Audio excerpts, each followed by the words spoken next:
Mira, Chuli, mira, te voy a explicar. Lo que pasa es que el sol, mami, es mediodía y el sol viene desde arriba, entonces no hay sombra, mami. No te puedo sacar ahora. Hay que esperar a que salga un poco la sombra, o sea, que se vaya un poco el sol. Deja de revolcarte en el piso que tienes el pelo lleno de basura. Y te tengo que bañar. Hay que bañarte, ¿viste? Para que no inventes más. Hace mucho sol. ¿Tú entiendes eso? Hace mucho sol, mami. Pero mira, ahorita yo te saco. Tú quédate aquí en la casa ahora y ahorita yo te saco, ¿viste?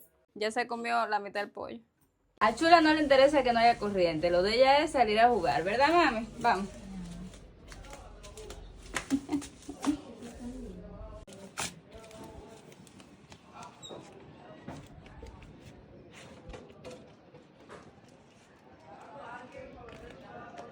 Machurris. Oye, suave.